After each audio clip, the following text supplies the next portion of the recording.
You guys this evening, as I have the only Elementz on air with me for an interview with e-rev TV. Elementz, how are you doing today, bud?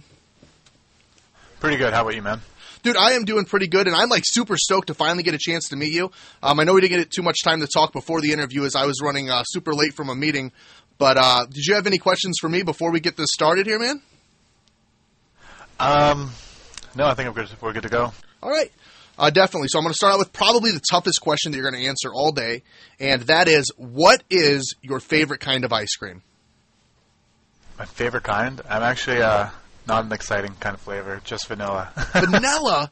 Plain vanilla. I like mint chocolate chip. Elementz is going with vanilla. And I've got some more questions here, but if you guys want to join into this, I like to make a lot of my casts based around the community. We are in the Roar Chat, e-rev channel right now, so I'm going to be using a couple questions that are asked live. So when I ask for those, if you have a good question, you can bring that up on there. We'll be more than happy to stream that on the air for you. But let's go to a little bit more serious note, if you don't mind, Elementz. What is the first competitive game that you have ever played?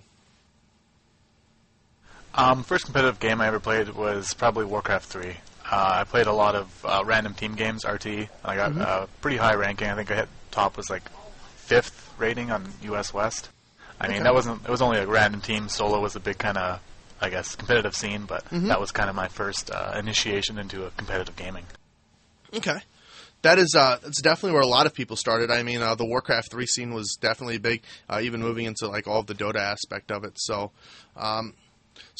another good question here for you, and this one is, to be at your kind of skill level at one time, I mean, a huge commitment has to be made. I mean, I know when you first started playing League of Legends, how much time did you commit, like, per week then, compared to how much you commit commit per week now?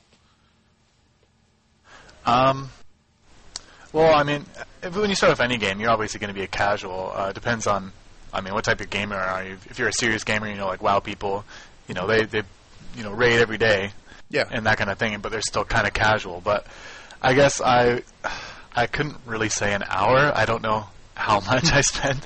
Probably too much.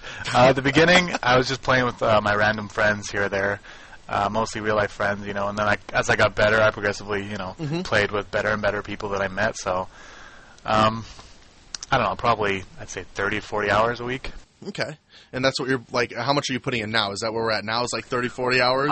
Yeah, I think so. Probably about that, yeah. Okay. That's definitely exciting. The website and all that other stuff. Yeah, man, and it does take commitment to get to this level. So a lot of people, like real casual gamers, are going to come on 1 to 2 hours a week and expect to get to that level of skill play, and it usually doesn't happen. You have to really be committed to all the aspects of the game and really begin to understand the metagame and stuff like that, which is good. Because a lot of people, I've done so many interviews now. One of the people I interviewed, Surgical, was a big Left 4 Dead player, and he said almost the same thing, and almost felt bad whenever he was talking about how much time he spent, because he, like you, says, well, you know what, I started playing with real-life friends, and eventually, out of all of your real-life friends, you guys don't segue into that high-profile skill level, and you end up dropping them along the way. And when I did an interview with him, he was so disappointed about this. Do you still play with your real-life friends, or are you just completely committed to your team now? Oh, I still play with them. I have a Smurf account, and I get on and I raise their elo for them, and they're happy about that. I probably should be playing with them more than I do. They give me shit sometimes for not playing with them as much, but I guess they understand because it's kind of grown into something more than just playing a game. All right, and then I know you say you play with like lower elo, your friends and stuff. How much do I have to PayPal you to get you to raise my elo a little bit? I think Riot is against that kind of thing. I mean, wink, wink here. I'm not good at winking, so I'm gonna have to cover my hand with one eye and do that so that Riot doesn't notice. I mean, how much? how much do I have to not pay you to get to do that? Yeah, and I understand that. So, what other mobile-based games have you played? I know you said you played Warcraft 3. You got big. Did you get big into Dota? Is that what led into League of Legends? Have you tampered with Han at all? Yeah, Dota was my definite start. That's when I was playing with my real-life friends a lot, playing Dota. Okay. I just played in the pub leagues like TDA and SYN on West. I played some DXD, but I don't think my skill level was good enough to compete with those guys, and I was too casual to deal with all the elitist nature of those guys. They were pretty damn serious about Dota. But, yeah, that's definitely where I started. I tried Han. I did not like it. I thought it was a worse version of Dota. and I thought League of Legends was kind of like a different take on Dota, so I guess I kind of preferred it more. Okay, yeah, and I dabbled in Han a lot. I actually kind of skipped a lot of the Dota scene. I was really busy in Counter-Strike back when that was big, so you were either FPS or RTS pretty much. There weren't a whole lot of choices of games then compared to now. But I got into Han, and it was the first MOBA game that I played, and I got really big into it, even to the point where I started casting it. And then I played League of Legends for the first time. I'm like, wow, you know what? This 20-minute laning phase just completely ended, and now that long, drawn-out process like goes straight to the action. And that's what I was used to, and I'm used to that style of gameplay where you're not sitting there for 20 minutes doing nothing, and you're just right into the action. So that's what League of Legends brings to me, and is that one of the aspects that's drawn you to it as well? I don't know what drew me to. I think I just quit Dota, and then I got into the beta. I got an email randomly from Riot saying, "Come join League of Legends beta," and then I don't know. I just picked it up from there. I fell in love with Gangplank when he first came out, and I played like 600 games of him, and that was about it. And I was hooked to the game. Wow, I actually did have a main before Season 1. Like, I'll tell you how I started out playing. Like, I thought I was really good coming from Han, because all my Han friends were talking about how much of a joke League of Legends was, like how it was just like so much worse. So I played Carry Nunu, and I built like nothing but Blood Razors and Phantom Dancers on him, and it worked all the way to like level 7, and then I started sucking really bad. But it worked for a little while, and it was definitely cool, because coming from Han, you're like, oh my god, these skills on this guy is just completely overpowered. I get a slow that I can constantly do. You know, I constantly increase my movement speed and attack speed. Why is this guy not a carry? And then you start to learn the meta game of League of Legends a little bit, and you're like, oh, well, now this role, fits in place, because now I've learned the other 40 champs out there, and I realize that, it's probably not best to carry with Nunu. Yeah, pretty much. I've checked out Reign of Elements, and I was pretty excited to see it. It was actually one of the first things I looked at when I started to move into competitive League of Legends, and decided that I wanted to widen my view of it. So it's a great source for anybody to go to that really wants to start off and learn what champs you want to become viable with. He has a great tier list on there. So if you're at the point where you're like, well, you know what? I want to decide I want to main a few champions. I want to really practice with ones. And you're like, well, maybe maybe Fiddlesticks isn't the best choice for you to practice with, or you want to commit a lot of time to it. Those tier lists are just so great and so accurate with what you can do with them. I mean, it's a great idea to come and look at those, pick a few champions out of there, and just try your luck with them and see if they work well with your team composition. So what's the plans for Reign of Elements in the future? I guess the future is to create a community that's, theorycraft based, I'm hoping to eventually get the community involved in my tier lists more so than it is right now. Expand the forums and get the input from people who really want to be a part of creating an ultimate tier list that everyone can agree upon. Mm-hmm. And I guess as I branch out to more games, it could turn into a multi-gaming blog in the future. But I guess that's a little bit too far ahead. Yeah, too far looking into the future. League of Legends is still new, especially in the competitive aspect, because we're just now being able to get the replays and stuff out, which is going to be the big aspect of broadening people's sight for competitive League of Legends. Yeah, that's going to be massive. Because you can only learn... The replay system already out right now is big, so... Yeah, absolutely. I'm loving it, if you couldn't tell. I came out and I seen all those ESL replays, and I just pounded 8 replays, 8 casts out in one day, so I've been stoked about it. And it's definitely a good opportunity to get some good commentary and some good insight and learning and watching actual matches compared to a lot of streams and stuff, because the matches are where you take things serious no matter what. I mean, you can take scrims to a certain serious point, but the matches are obviously where you definitely bring your A game every time. Would you agree with that? Oh, for sure. I mean, sometimes in solo queue you're going to get those really try-hard games where it's 42 minutes in and it's, only 15-15, no one's dying, it's just back and forth. And, those are obviously the games where you're okay, I'm going 100%. But, I mean, for the most part, it's just going to be random games here or there. You're obviously going to be putting effort in, but it's not going to be that okay, sit down, headphones on, listening to Ven, everyone, that whole serious, take you put on yourself. Yeah, absolutely. The one where your phone goes on vibrate, it gets set to the side, you ignore your girlfriend when she calls, those kind of things. Yeah, I've been there before. I've definitely done that many, many times.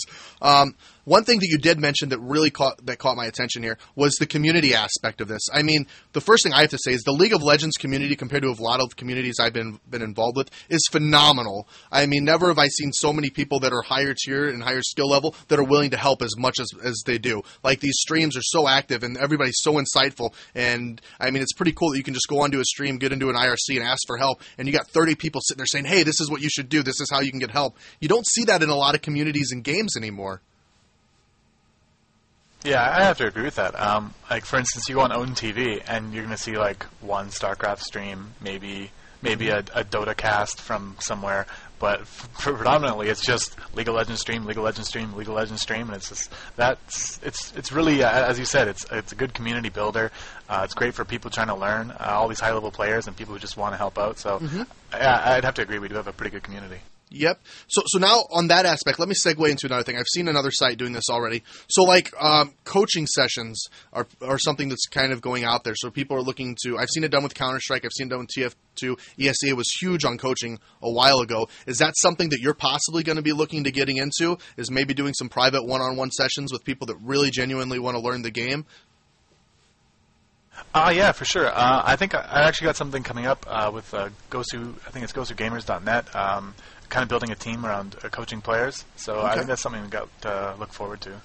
All right, and that's just the first step to going to it. And I mean, if you haven't tried any kind of coaching in games, back when I first started playing Counter-Strike, I was very, very low skilled. I started playing for fun. I wanted to get better, and I spent like $160 to get coached by Rambo, who was on Team 3D at the time, and I paid through ESEA, and my game changed drastically. And most people are like, oh, this is a waste of money. I can show you everything. No, an average player can't really bring the attention and plant the seed like a higher tier player is. So, I mean, this guy, Elementz, may not be able to explain everything to you in one session or something like that, but he may plant some good seeds on how the metagame works that you can develop to on your own throughout the game. So definitely take advantage of any kind of coaching and stuff like that, because I can tell you from personal experience, it helped me begin my esports career, which has led me to where I am now. I mean, it's something that could definitely work out for you as well. And then any advice that you want to give the viewers on the air here, Elementz, or any free tips that you've got? I guess I should have prepared myself for this one. I guess map awareness is the biggest thing.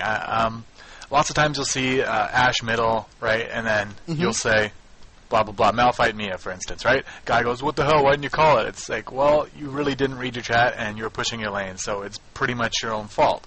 And I believe a lot of people place blame on others. It's easier to blame other players on their team, think, oh, you didn't call Mia. But, I mean, in reality, you should be watching the map anyways. Mia is more of a luxury than something you should be learning from, day one. You should always be checking top lane, bottom lane. Is there two there? Is there two there? Where's their jungler? Does someone have a CV? All those things play into you winning your lane. And if you don't always know where everyone is on the map, then you're going to die. You're going to get ganked. And you can't blame your team for that. And one thing that helped me when I started into MOBA games, just a little tip that I have here, don't always look at it as a defensive strategy. Look at it as an offensive strategy, too. If you're playing a middle lane or a top lane, scan the map constantly and look for a chance where you can sneak out of your lane and go and get one of those kills, because it happens. I mean, if you're sitting in middle and you see Annie with 3 bars and your middle's like at full health and you can sneak from bottom lane or top lane and get in there and snag that kill, I mean, that's one way to look at it. I mean, a lot of people at a lower tier to a mid tier care a lot about score. If you care about your score, get that offensive map awareness, because in turn, it's the same thing as defensive map awareness, and it'll again help you in the long run. Well, for sure, that's a good point. For instance, just like Lux, I have a terrible ratio with Lux, but I actually like playing her. It's really fun. If you're bottom lane, you just hit 6, you notice middle's having a little scrimmage, you run up, pop your ulti from like the dragon area, and you get a kill, or you get an assist, and it's really helpful to your whole team. You can just do that. You can just kind of move up halfway through your lane, pop your ultimate, pick up a kill, and it's awesome. Okay. Just by having that little bit of map awareness. Yeah, and one thing is, if you haven't played Han, you haven't played Dota, wards in this game are super cheap, and there's no limit on them. I know in Han and Dota you have a limit of wards per minute, so if you get counter-warded, you're just without line of sight. There's no reason not to ward in this game. It's 75 gold, 3 creep kills, super cheap, go and do it. It's really stupid not to. If I said, hey, let's play Counter-Strike, I'm going to give you this wall hack where you can do this thing and look through the map every so often for a minute, you would definitely do it. Why not do it in League of Legends, right? Exactly. So last thing that I want to finish off here with this Elementz, any chance that I can get you on to do a cast with me at some time when I get a replay on here so we can get a little bit of the analytical commentary for you as well as my jumpy and exciting attitude? Yeah, for sure, dude. Okay. Yeah, I definitely appreciate that. Hey, thanks a lot for your time, and I hope the viewers out here got a good chance to experience, what this guy is like. I mean, he's just an average gamer like you guys. He's spending the time and commitment to go to another level, and it's really cool that we got the chance to talk to him on the show today. So thanks again for joining me. Did you have any parting words for wisdom for anybody here? Parting words for again, I should have prepared myself. I don't know. Play Renekton. He's really strong early game. That's about it. Play Renekton. He's really strong early game. And let me give you a little bit of advice, Elements, and this is coming from a pro here. I would suggest putting a little bit of fudge on your vanilla ice cream. Spice that taste up a little bit, man. Let's get risky with this. Why don't we? That's true. I should start living life. Some sprinkles, dude. If you get crazy, throw some sprinkles on that stuff, man. It'll be good, I promise. Maybe chocolate chips. Whoa. Let's not try too much at once here, dude. Let's just take it down a notch. Thanks again for joining me, guys. Thanks again for joining me on the show, Elements. Thank you guys for viewing us today. And I hope you like what we've done with e-rev TV. On behalf of e-rev TV, Elements, myself, we are out, ladies and gentlemen. You guys have a great evening.